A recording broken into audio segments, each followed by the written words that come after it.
Hello. So my name is Thomas Nolan. I'm an instructor with the College of Liberal Studies program. And I'd like to talk to you today about two outstanding motivational theories, um, McClellan and Vroom. I'll talk about McClellan first and then end with Vroom and try to give each, at the end of each one, a practical application of it. So let's start with McClellan. First of all, I have a special relationship with this theory in that I have been certified in a training program that was put on by McClellan and his students at Harvard back in the 70s. I had a program, a government program at that time here at OU, where I ran training programs for minority employees and also help minority businesses get started and expand. As a part of that training program, I was invited, actually told, to attend this training program at Harvard. And it seems that they didn't have the monies to fund the program, so each one of the organizations, there were probably about uh, 10 or 20 of them, 10 to 15 of them, each one was told to attend this program. And it was one of the most fascinating and opportunist things I've ever attended. Well, it seems that professors at Harvard and MIT were able to make monies off their own research.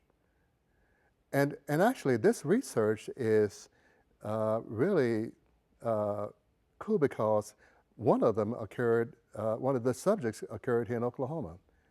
He had two subject groups. One was a group of white business owners in McAlester, Oklahoma. The other was a group of black business owners in Washington, D.C. And these were the subjects in this study. And out of this study came this business leadership training program, which is based on his motivational theories. Now, how they got to this, how they developed a profile or used this for the subjects, each person that attended the program had to take a test called the thematic apperception test. Now, the thematic apperception test can be explained in terms of an iceberg. You probably have been asked, or maybe asked somebody else, what's unique about an iceberg? And the answer is, just about 2/3 or more of it is underwater. It's unknown. So if you look at that 2/3 is underwater as your subconscious, and the tip as being your subconscious contains much more information than is available to your conscious at any given time. So if you were to drill a hole into the iceberg and go down like you're doing an oil well or water well, you can tap into that unconscious that will allow you to get information that's not necessarily known or available at the time. So that's the purpose of a thematic apperception test. There were generally 6 pictures that you look at, and with each picture, you had to write a story. To write a story and create a story, you are drilling into your subconscious and coming up with ideas that they can score and come up with a profile that shows your relationship with respect to achievement, affiliation, and power, which are the 3 main motives. I believe there was something like 104 different motives, but these 3 social motives of achievement, motivation, and power were the ones that he experimented with. So if you can imagine, and I'll just do this for a moment. Suppose you look at a picture of me, and I'm on an airplane like this. This is actually one of the pictures. And so you look at the picture and you say, you write a story about it. And some people might say, Ah, he feels so good. He did it. He showed those guys exactly what he wanted to do, and he got the contract. Another person might write, oh, yes, well, I did all that, and now I can go home and be with my family. My wife is waiting on me. I just can't wait to be with her and relax and let all this stuff go. Or you could say, wow, I did what I always wanted to do. I did my best and I got that contract. It's like I've been working for this all my life for a long time and I finally made it. So, the first picture, a story that briefly recreated, might be looked at in terms of showing somebody that you did it, that you beat them. That's more power oriented. The second one has to do with a relationship and your family and your wife, which is more affiliation. And the last one had to do with your own standard in which you made it based on what you wanted to do. So, to write a story, there's several things that you might look at, and one is you see the picture and you write what led up to the situation, what's happening at the moment, what are the characters involved with it, and what is the outcome. And that's what I just did briefly, although people might write a paragraph. They want you to write at least a couple of paragraphs, but sometimes people write a whole page or 2 or 3 pages. And there's a way of scoring this. We won't go into that, but I'm just giving you a general idea of how it might be done. Achievement, the need for achievement is based on your own personal standard of excellence. For a given person, you do things based on not the standards of everybody else's. You have your own standard of excellence. You do things uniquely. You have a long-term involvement in doing things so that you make long-term plans. Also, you take a calculated risk, usually 66 2/3. That is, you want it to be challenging, but you also want it to be realistic. Those two go hand in hand. That you don't want it to be too challenging because you won't do it. You don't want it to be too easy because you won't do it. So that risk of a 66 2/3 probability and around that range spurs you and makes it easier for you to work. Money is a feedback instrument in terms of it only gives you an idea that you're making it. Let's just say you don't care about money as much, but it's a way of determining that you are successful. Affiliation, on the other hand, is based on the desire to have a connection with someone or group and to maintain a friendly relationship with others. People who have a high need for affiliation do not like working by themselves. In fact, if they're in an office or an area by themselves, they may not get very much work done because they'll be on the phone or in somebody's office wanting that relationship. They don't like discord, and they like convivial activities, that is, activities where there's interactions with groups and so forth. That's cool. Power, on the other hand, is a strong desire to be in control or influence of others. In fact, they rather do it themselves. You remember that old commercial, that I'd rather do it myself. People with a high need for power have a strong desire to influence and control others. They want to be in charge. And they believe that somebody has to be the leader and somebody has to be the follower, and they want to be the leader. They take automatic control in situations, and sometimes there's confusion between achievement and power because they both strive to do their best. The difference is a person with a high need for achievement does their best in terms of their own standard of excellence. But a person with a high need for power wants to beat you. I recall in my youth, many years ago, I tried to play pool and billiards. And there were times when I would play somebody. There was this young kid we called Fast Eddie in the pool hall. And just playing around, I could beat him all the time. But if you put one penny on the game, he ran the table. It's like when it matters, he wanted to beat you, he ran the table. That's power.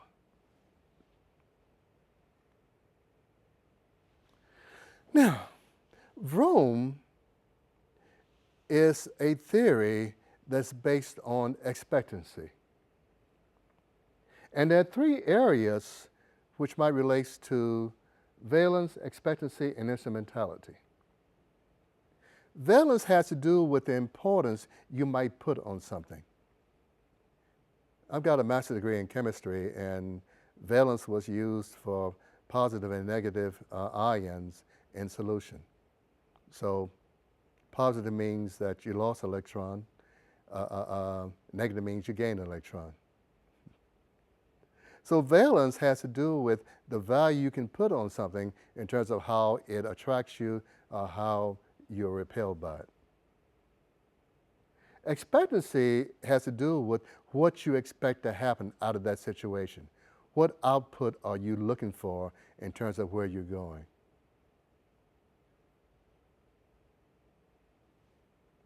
Instrumentality is linked to how you go about establishing, creating the situation and making it work. How you're going to determine how well it works and how well it's going, etc.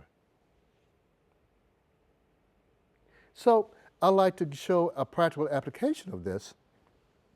And this, when you get a chance to look at the slide, this is a idea I got from Anthony Robbins way back in the early 90s when he was one of the most prominent motivational persons around.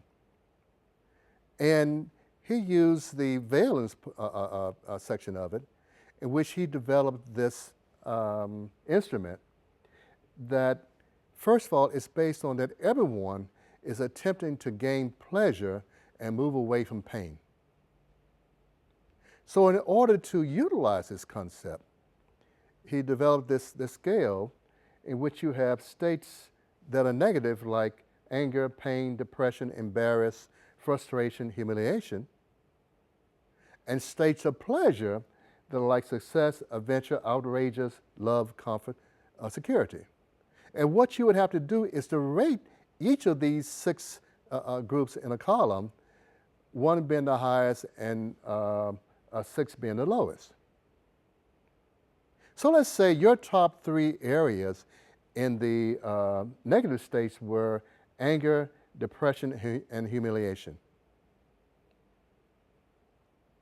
So if you're in situations that you knew it was going to cause you anger or you might be humiliated, that's not going to work well for you. It reminds me of an old story from Uncle Remus stories that I listened to when I was a kid. And it was the Tar Baby with Brer Rabbit and Brer Bear and Brer Fox. I'll digress a little bit. But Brer Fox and Brer Bear was always trying to get Brer Rabbit. And one day they decided to trick the rabbit because of his curiosity, and they made a Tar Baby. And Brer Rabbit came along and spoke to the Tar Baby, and the Tar Baby didn't speak. He spoke several times, and Brer Rabbit just got mad. And he got so angry, he hit the Tar Baby, and of course got stuck. He hit it until it got stuck completely. And now Brer Bear and Brer Fox were ecstatic. They finally had him. Well, Brer Rabbit said, "Wow, you got me. But I don't care if you hit me, if you cook me, if you slice me up, if you put me on rotisserie. Do whatever you want, but please don't put me in that briar patch." And he went on and on, each ending with, "Please don't put me in that briar patch." And finally, Brother Fox and Brother Bear got the message. And they decided to throw him in the briar patch. And of course, Brother Rabbit got away because he was born and bred in the briar patch.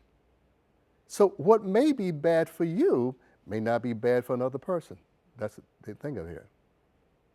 In the positive category, you might have somebody that likes success, outrageous security.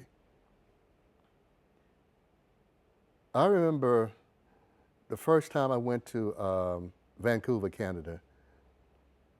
I'd wanted to go for a long time, but this is about 10 years ago, and I was around 66. And I happened to get a hotel, and I didn't know this, that was in the district. Oh, they partied hard. And I remember at 2 o'clock in the morning, I opened my window, and there was an ambient howl that had been going on from, I guess, 8 o'clock to 2 o'clock in the morning. And the thing about it is, I would have loved to have been there in my 30s and 40s, but now I didn't care. But as I walked down the street, I saw people, and I say, this is the first time I saw people with rings and stuff around their ears and their mouth, and it's like, I didn't know you could put a ring there. That was outrageous to me, but it was cool for them. I mean, it's no big thing now, but what's outrageous for one person is not for another. So the thing of it is that if you understand that a person likes to be outrageous, if you understand they like success and they like comfort, then you can use these ideas to help move them in the direction that you want to, because that's where they want to go. If you know that they don't like anger, depression, and humiliation, and you can keep them from experiencing that, then again, that will move them in the direction that you want to go. Very good.